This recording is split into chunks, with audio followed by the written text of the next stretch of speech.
Hello.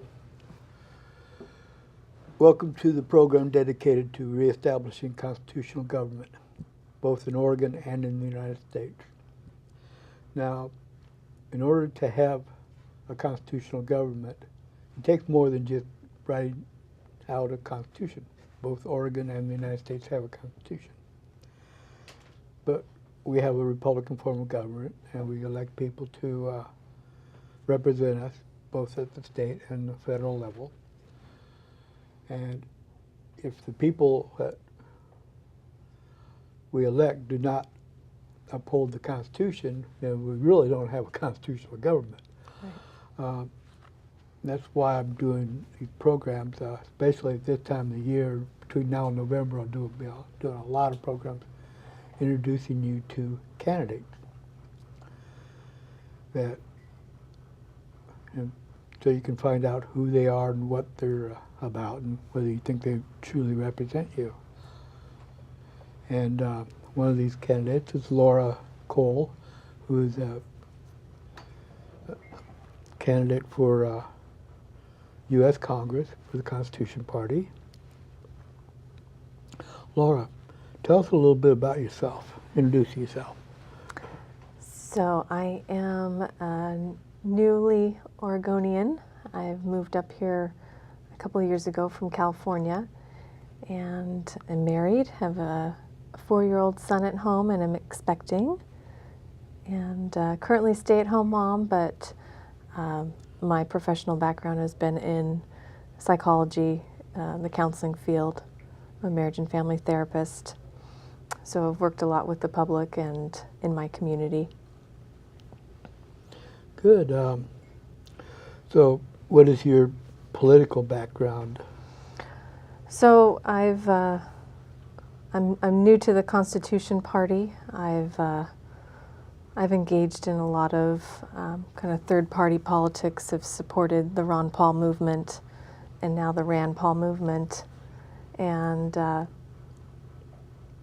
have found this that I don't stand with the Democrats. I don't stand with the Republicans. I do support the third-party attempts at a new system that is not too new. It's really an old system going with the Constitution. It's the best system, I think, that makes the most sense and returns the freedom to the people. Okay. Now, what is your position? There's since what, last 30 years, there's been a war on drugs or longer. Where do you stand on the position of what should the federal government's role in combating drug and alcohol use be? Virtually none, unless it would be, obviously we want to prosecute people providing drugs to underage, children. But other than that, I believe organizations like the DEA need to go. All this funding for things that it's not working, that's been shown, and we need to return the rights to the people, that we get to make our own decisions, and unless we are conducting criminal behavior, we should not be prosecuted. Okay. How do you feel about, a good example is Barack Obama gave weapons to Mexican drug cartels, and then right about that same time he was performing raids in southern Oregon for people who were growing pot in the backyard. Right. So are they following the right procedure, or would you end that, some of that procedures? Absolutely not. That's not only overstepping the bounds of government. Obama is funding violence. Yeah. It's completely absurd, and we need to just return to the laws that are designated for us. And the Constitution does specify what the federal government's role is. can be. Do you think he should be impeached for his giving, sponsoring violence by giving guns to these groups? I would say that would be the utmost consequence. There has to be some consequence because it's become just a runaway show. I'm sure that is not the only example of misconduct. If that's going on, there's a lot of things that the American public probably has no idea that's going on. Okay.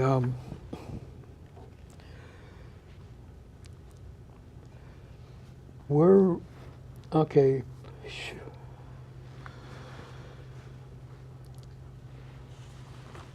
Do you consider pornography distribution, should that be a federal issue?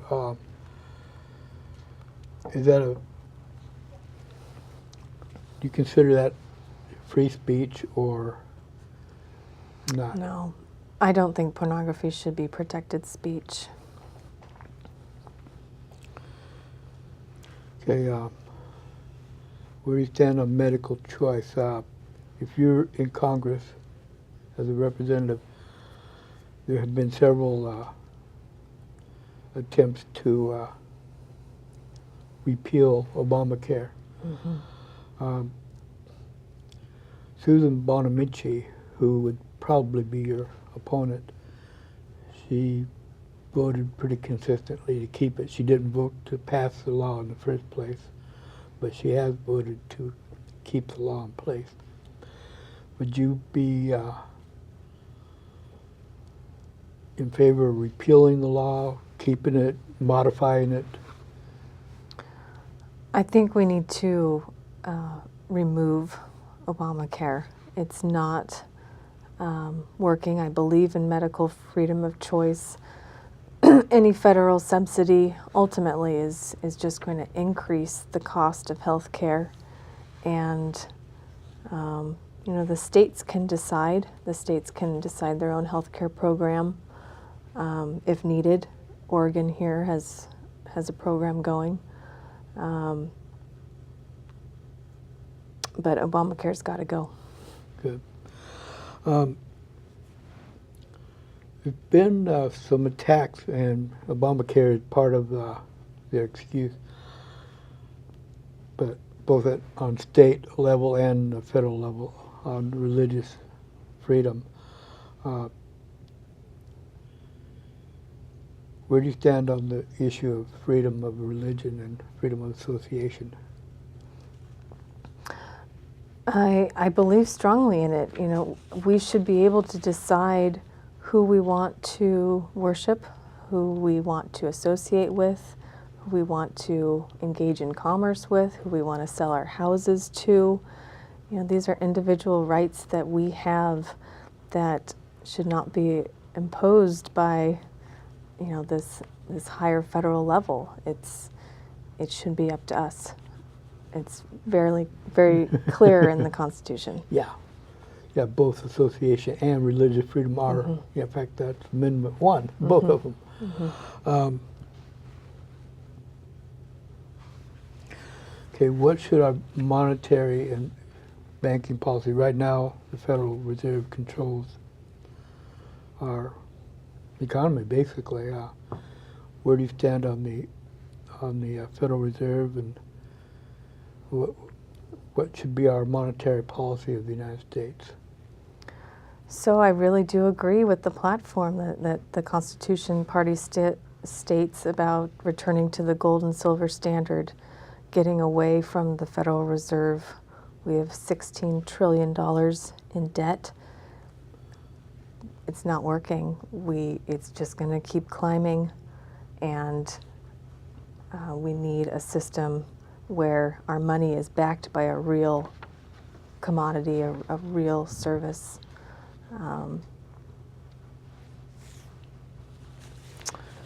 Okay, and the next step would be on taxation. Before Obamacare, the United States had a tax code that was 85,000 pages long. Is this a good idea? Should the tax code be that long? That seems pretty extreme. Yeah. I, I think, we want to have import tax, but other than that, a lot of these taxes could be eliminated. The income tax, most assuredly, and kind of just remove the IRS. Let's remove all these systems in place that are benefiting not the American people, but the rich getting richer and the individual not benefiting.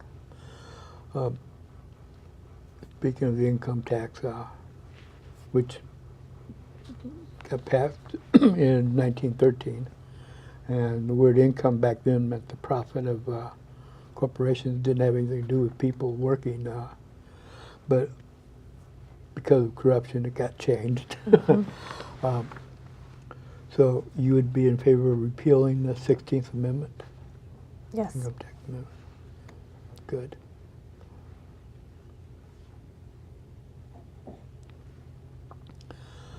Okay.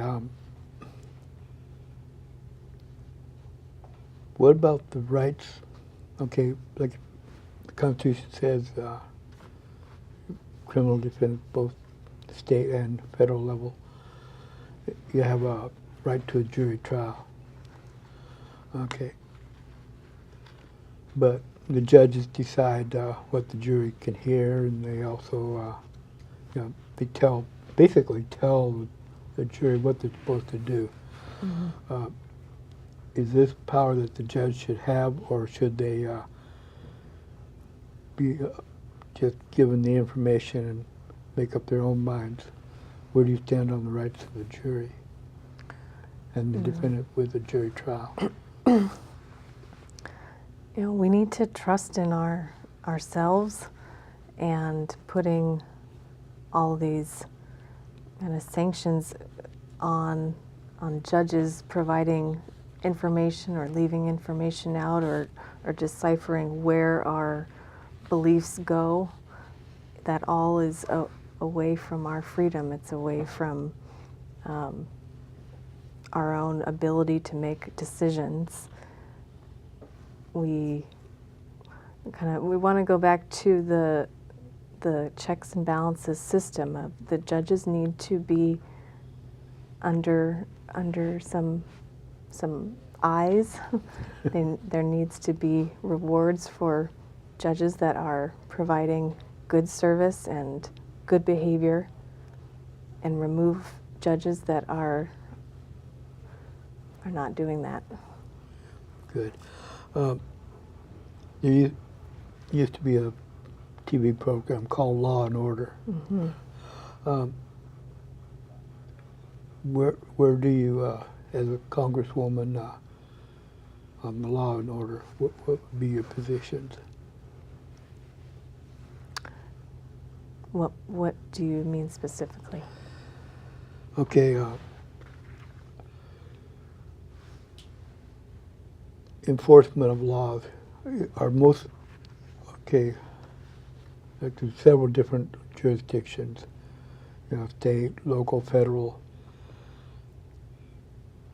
Where should most of the law enforcement be?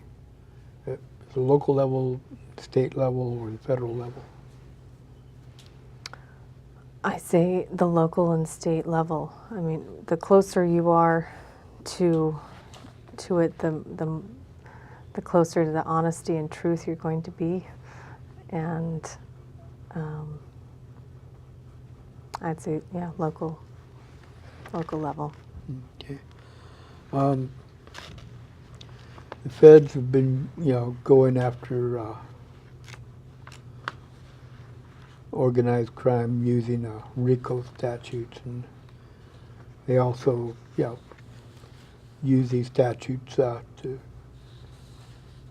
like, if you loan your car out to your sister or brother or something, and they get caught, they're smoking a joint, with their friends, they can take your car or your home, and you have, in fact, if you buy a home, there was a case in Florida a few years ago. They took the person's home because the previous owner had been dealing drugs. Wow. Yeah, it had nothing to do with the owner at the time. Should we be having these laws? Absolutely not. There no RICO laws. The federal government should not be benefiting from the crime, from it's leading to even more corruption in our government. The proceeds from criminal prosecution should go to the victim or the victim's family, not the federal government. Yeah, and when the government is able to benefit from taking people's property, then it becomes a conflict of interest because it's in their best interest to create criminals. Right. Environment, there's a big push. In fact, Obama gave a speech on global warming. Al Gore's been promoting it. A lot of scientists say doom and gloom, although it's interesting that the scientists pushing this are usually not the climatologists who actually study climate, but there is a big environmental push. Where do you stand on, like they want to do cut out coal production and gasoline, and where do you stand on these issues? We only have one Earth, and I do believe in us protecting it. I do believe in taking care of our environment and each one of us doing what we can. But systems like the EPA, that needs to go.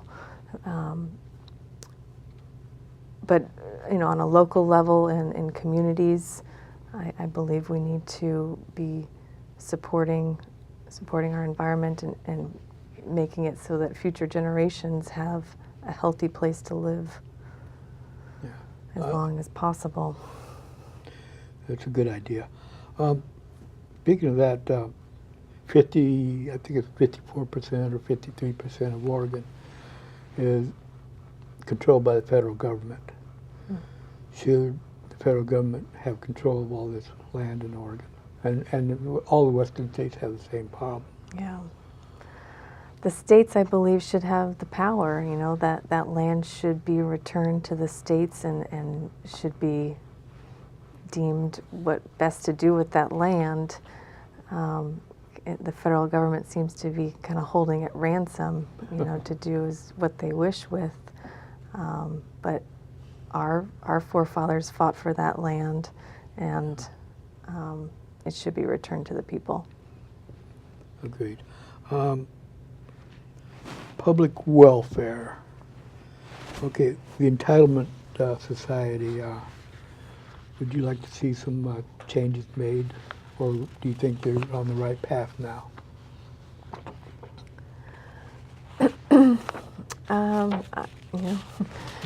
Changes need to be made. Our welfare crisis is a government-induced crisis.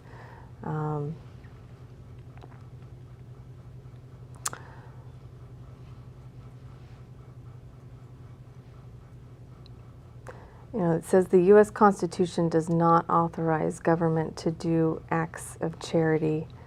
Again, if the local levels and charities and churches want to provide public welfare, then it's up to the individual. It's up to those groups. It's up to those organizations. There's plenty of them. We go down to Portland a lot and see a lot of homeless living on the streets, and we do what we can as a family.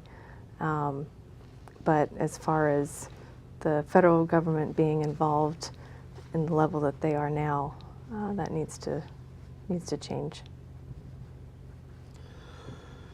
Okay. Now, the federal government has gotten pretty big.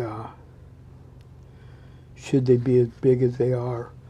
And if not, you mentioned limited government, should we just cut back a little bit but keep the bureaucracies, or should we start getting rid of certain bureaucracies?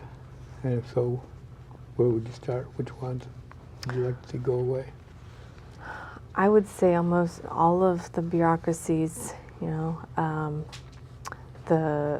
these organizations, again, that are intended to be protecting of our liberties or be providing some sort of positive education, it's not occurring.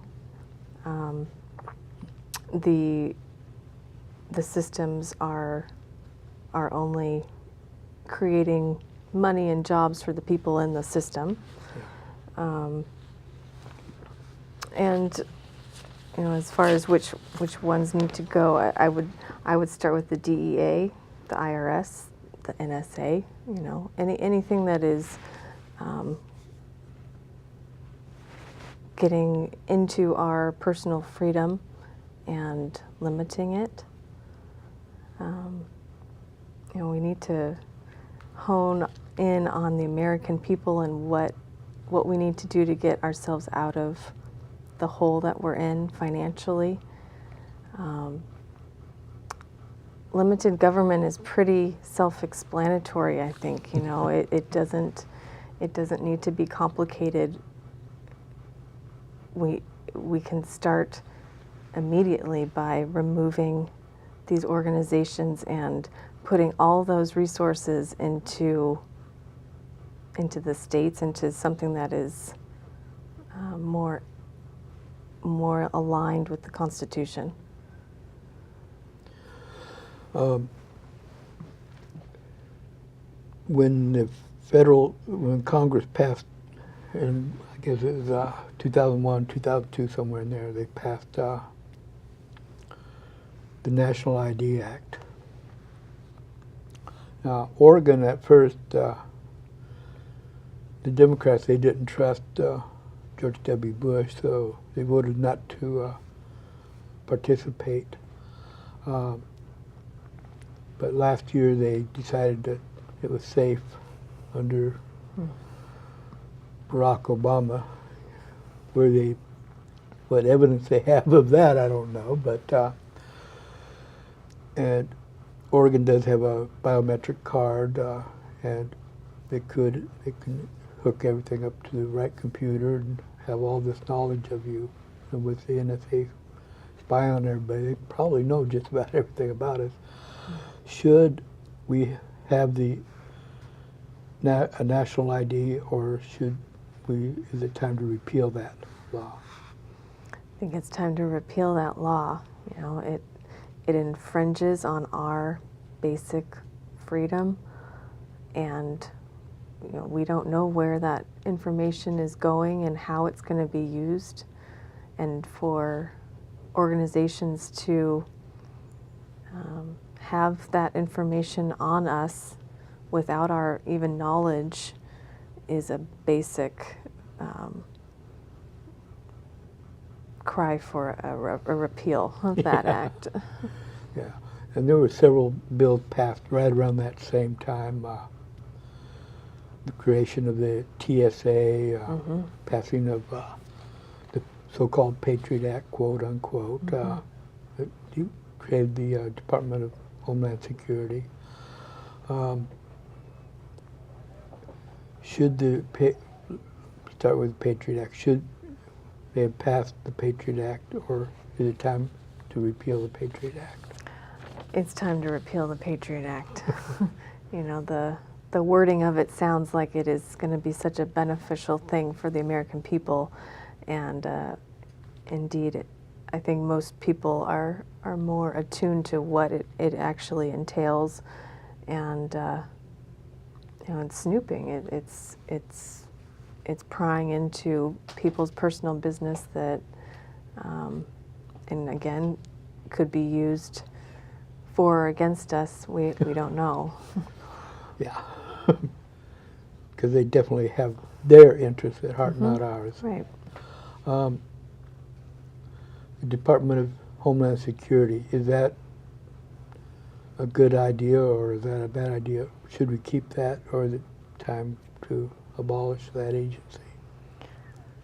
You know, I would say it's time to abolish that agency. Whether something more productive could be put in its place or on a more local level would be definitely something to look into. But we need to do some major cutting of these organizations that have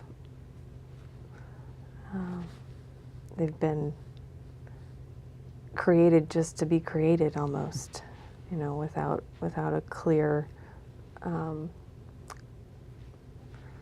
purpose. Now, the TSA, national, you know, they nationalized the security at airports and other facilities. Should the federal government be in charge of security at these places, or should the airlines be in charge of security, or local communities, or combination of the two? Who should be in charge of security?